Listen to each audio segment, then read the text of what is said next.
Well, hey guys, sorry I'm not with you this afternoon. Had to step out for a little bit to take Kieran, my 8-year-old, or our 8-year-old, to the doctor. But I'll be back tomorrow, so it's just a little quick trip. I'll be on the other side of Hickman, so I'm not too far from here. This, just a little recap of yesterday, and to continue on, this is where we left off in those notes from yesterday, and then we'll continue on in that same packet. You'll see here in just a second. So to let you get caught up, why don't you grab those, the stuff that we worked on yesterday, the notes where we did the put it all together, and then the your turn we finished with at the bell, and then we'll keep rolling. So pull those out. I'm going to just run through just real quick what we did right at the end of the class so that you can kind of get a jump start on it, and then we'll move on. And then, yes, you do have that gateway today. So that test will happen and toward the end of class, but this should take us a little while. We're going to play with calculators.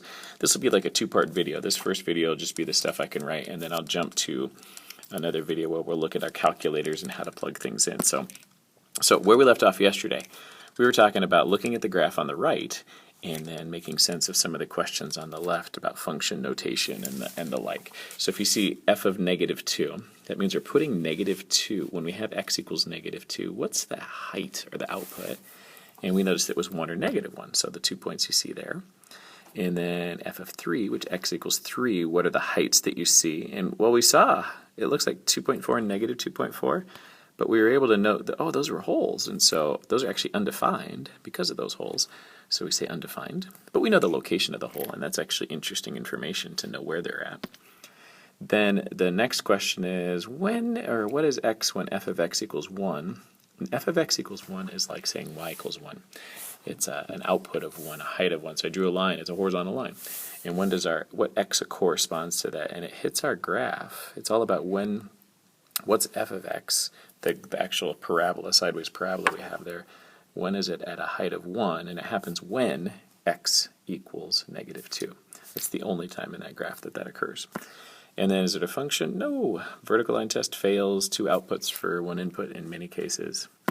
Domain, the lowest x was -3. The highest x looked like 3. Then we have to decide, I highlighted that left parenthesis there because does it include it? Like, does it actually touch -3? Does it actually touch positive? Did I say 4? It's 3 in there. Let me zoom in there real fast and change that 3. So -3 to 3.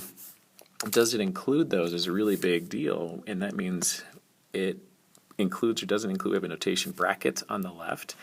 It says we include -3, like touches -3. And then if you look at 3 on the right, there are holes in both locations, so it actually doesn't touch 3, so we put a parenthesis there. That's just an indication it goes just up to it, but not quite. The range, the lowest y to the highest y, we estimated 2.4 on the -2.4 and 2.4, so I put those on there as our estimates. Could be something close to that. And I use parentheses in both cases, again, because of those holes at the top and bottom. All right, bottom one we did together, or you did, and then we checked it. -1, f of -1 equals -1, because when you put -1 into that function or look at the graph of that function, the height is -1. I put the red dot there to indicate that.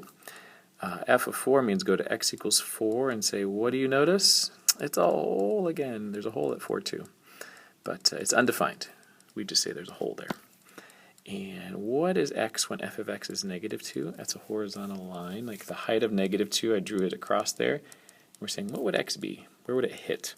And it looks like we approximated about -4. X hits it at x equals -4. And then, is this a function? Yes. Vertical line test passes. Every input has 1 output. Domain is with that arrow on the left. Oops, we got to fix a little error in there. I wrote that really fast. It's not all reals because we wrote that the first time. We fixed it, right? Because we realized this graph looks like it goes -infinity. The arrow on the tip of that, anytime you put an arrow on the end of the graph, means it's going to keep going. And then the right end point, it seems to stop at 4.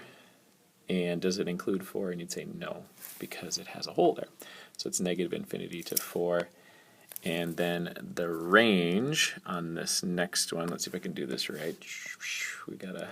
I keep writing in some funny things. I think I transposed.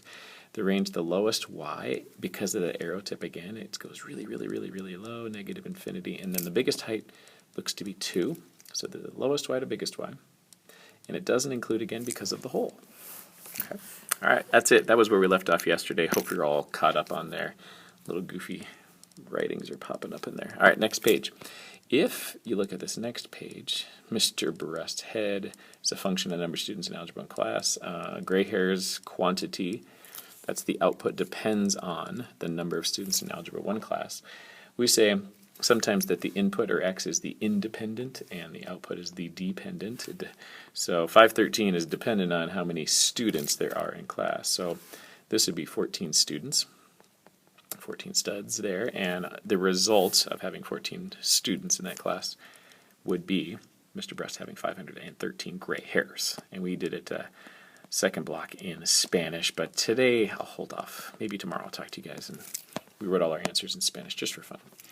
The 27 on here, number of students in the class, number 27 students corresponds to 2,088 gray hairs.